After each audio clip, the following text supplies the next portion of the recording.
Merci d'être resté avec nous pour cette seconde partie de Point Virgule, le magazine du livre sur Guisen TV. Mon invité aujourd'hui, Gila Clara Kessous. Bonjour. Bonjour Dror, merci de me recevoir. Mais je vous en prie, merci d'être ici avec nous. Vous êtes là pour nous parler de ce livre, votre livre, donc Théâtre et sacré dans la tradition juive. Alors vous êtes bien placé pour écrire sur ce genre de sujet parce que vous êtes tout à la fois comédienne, metteur en scène et également enseignante. Vous enseignez dans l'une des plus prestigieuses universités du monde, pourrait-on dire, oui, celle d'Harvard. Donc, vous enseignez également à l'Institut d'études politiques de Paris. C'est assez prestigieux aussi, et vous enseignez une matière un petit peu originale, le point de jonction entre l'art et les droits de l'homme, c'est bien ça? Exactement, le théâtre et les droits de l'homme.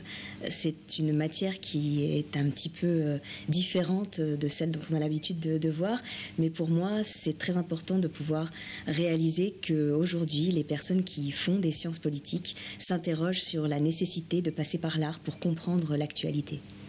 Alors, est-ce que c'est un thème qui est présent en filigrane dans ce livre que vous avez consacré au théâtre et au sacré dans la tradition juive? Alors, quand on voit combien les rabbins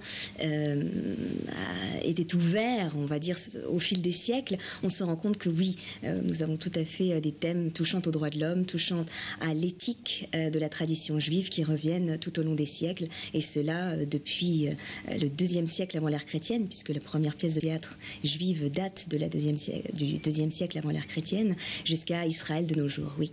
Alors que, a priori, c'était pas évident, hein, puisque le théâtre dans la tradition juive a un rôle un petit peu ambigu. Ce n'est pas une expression artistique qui est toujours bien sûr, notamment parce qu'elle est souvent, en tout cas, elle a été souvent assimilée au départ, eh bien, à la tradition et à la culture romaine. Tout à fait. D'ailleurs, le théâtre en lui-même n'est pas une machine qui a été créée par les Juifs.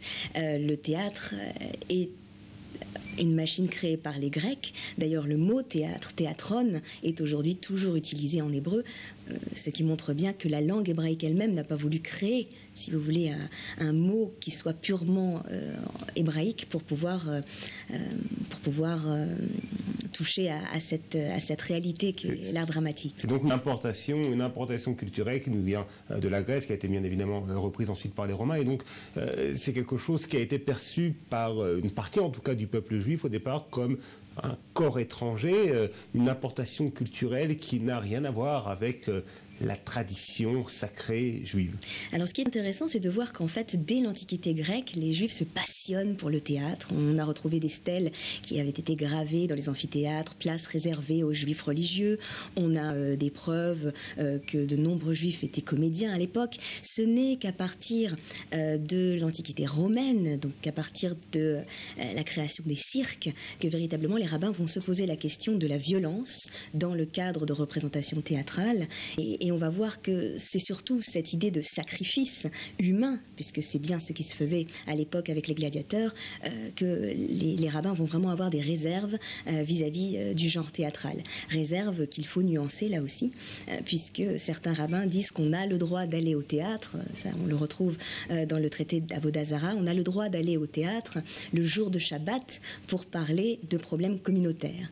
Donc c'est montrer aussi l'ouverture de ces rabbins qui sont d'accord de pouvoir aller dans un lieu qu'ils ne diabolisent pas du tout, mais qu'ils savent très très fréquenter par les Juifs. Il y a également une dimension, et vous l'expliquez dans le livre, une dimension quasi messianique qui est donnée à l'activité théâtrale, puisque vous allez l'expliquer mieux que moi, on explique que dans les temps messianiques, eh bien, le théâtre aura un rôle tout à fait crucial. Tout à fait, il est dit dans ce verset que voilà, lorsque le Messie arrivera, eh bien les princes de Juda enseigneront le théâtre enseigneront la Torah dans les théâtres. Donc que la Torah deviendra cette résonance que l'on trouvera partout et que l'on retrouvera dans les théâtres. Donc on a même pu parler, certains rabbins ont même pu parler non pas de théatron mais de Toratron.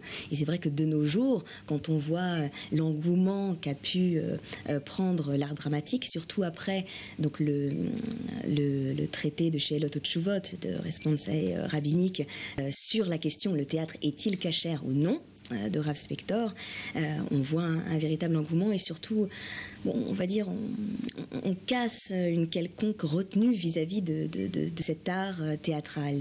Et ainsi, de nombreux groupes orthodoxes aujourd'hui font appel au théâtre. Il y a un paradoxe peut-être déjà à la base, puisque on le redit, c'est presque un cliché, la culture juive, c'est avant tout une culture de l'écrit et de l'étude de l'écrit. Et là, le théâtre, c'est tout à fait autre chose. Oui, mais c'est vrai qu'avant même que ce soit une culture de l'écrit, il me semble qu'il y a un amour de la transmission de l'écrit, et cette transmission de l'écrit, elle se fait par l'oral.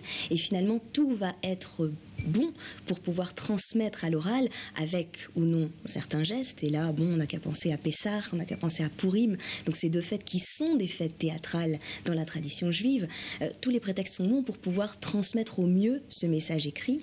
Et c'est vrai qu'à partir de la Mishnah, qui va être la première retranscription écrite de la tradition orale, et la Gemara, on va voir se développer, surtout à partir de l'Exode perse, non seulement une tradition théâtrale qui va se mettre en partenariat avec la tradition d'oralité, mais qui va quelquefois oser poser des questions qui sont véritablement des questions midrashiques. Et le théâtre, là, ne va pas seulement servir d'un point de vue hagiographique, pour pouvoir parler, on va dire, de certains héros de la Bible, mais vraiment poser des questions, si on prend par exemple le travail du Ramchal, poser des questions kabbalistiques. Donc il s'agit de pouvoir se jouer l'ordre du monde sur scène, en mettant en jeu le mensonge, la vérité, la sottise, et voir, comme l'a voulu Moshe Chaim Luzzatto, ce grand rabbin qui a été l'instigateur d'un grand courant kabbalistique,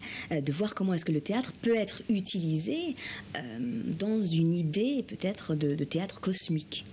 Et mystique, donc. Et la mystique, Kabbale, tout à fait. c'est bien évidemment un courant très mystique, donc il y a des rapports très étroits entre le théâtre tel qu'il a été perçu, tel qu'il a été incorporé à une certaine tradition juive, et les traditions les plus mystiques du judaïsme. Tout à fait, tout à fait.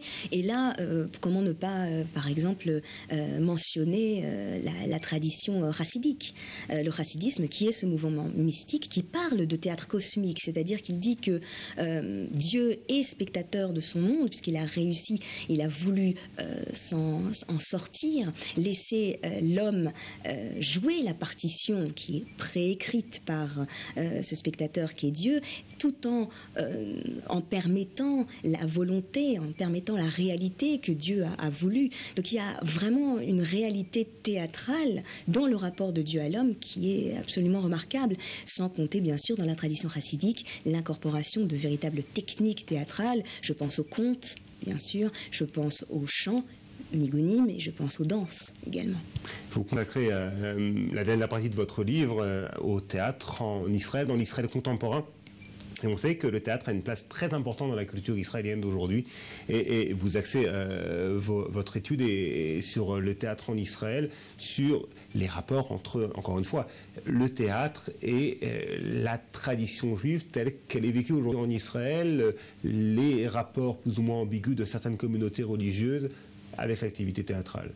Tout à fait. Alors je le mentionnais assez rapidement tout à l'heure, c'est vrai qu'en 2005, on a ce Rav Spector qui se pose la question de savoir si le théâtre peut être vu par une population orthodoxe comme cachère ou non. Et à la fin de ce traité de Sheilot Utshuvot, il arrive à la conclusion que oui, le théâtre est cachère. À partir de là va se développer un incroyable nombre d'écoles, je pense à l'école Emouna ou d'autres écoles même qui vont déboucher sur un travail dans le cinéma orthodoxe avec des femmes qui jouent pour des femmes enseignées par des femmes ou des hommes qui jouent pour des hommes enseignés par des hommes. Et on va ainsi pouvoir assister à une véritable libération de la parole sur des sujets qui sont très sensibles. Je pense à des sujets comme des violences conjugales dans un monde orthodoxe, ou alors le problème d'essayer de comprendre la réalité politique. Et c'est surtout les femmes qui vont s'emparer de la scène et qui vont oser monter sur scène et jouer dans un cadre orthodoxe et parler de leur réalité. Est-ce que vous voyez le même genre de rapport dans le théâtre israélien séculier? On pense évidemment à de grands dramaturges comme Hanoch Rivin ou ou d'autres. Est-ce que vous voyez dans leurs œuvres une incorporation de ce genre de problématique ou pas du tout? Est-ce que c'est un théâtre, le théâtre israélien contemporain, qui aurait pu être écrit dans d'autres pays occidentaux? Alors, le théâtre contemporain israélien, pour moi, il vit après Beckett. C'est-à-dire que la parole a été presque tellement libérée qu'écrire après rien. C'est-à-dire qu'on a essayé de s'approcher de plus en plus d'une sorte de néantisation de la parole pour essayer de figurer cette espèce d'impossibilité de représentation d'un monde post-shoatique. Et il me semble que Hanoch Levin ou alors ces dramaturges israéliens qui sont très, très fameux et qu'on aime beaucoup en France en sont les bénéficiaires, ils en sont les héritiers directs. Donc peut-être un rapport au sacré dans le théâtre israélien contemporain qui est un petit peu différent parce que ce sacré vient justement de laisser de dire le rien. Et là, Clara Kessous, on arrive déjà au terme de l'émission. Je rappelle le titre de votre livre, Théâtre et sacré dans la tradition juive. C'est paru aux presses universitaires de France, collection Lecture du judaïsme. Et je mentionne également que vous êtes, comment on appelle ça, une lectrice de livres? Oui, tout à fait, oui. Comédienne de livres. Comédienne de livres, voilà. Avec deux exemples que j'ai en main. Le fameux roman d'Amélie Nothomb, Hygiène de l'assassin, que vous avez lu, et donc c'est disponible dans le commerce. Et puis ce roman de P.D. James, La mort s'invite à Pemberley. Je ne sais pas si je prononce très bien, en tout cas, voilà deux exemples de vos activités de lectrice de livres, donc des livres à écouter. Merci beaucoup, Gila Clara Kessous. Merci beaucoup, monsieur. À très bientôt. Merci à vous également de nous avoir suivis pour ce nouveau numéro de Point Virgule. La suite de vos programmes.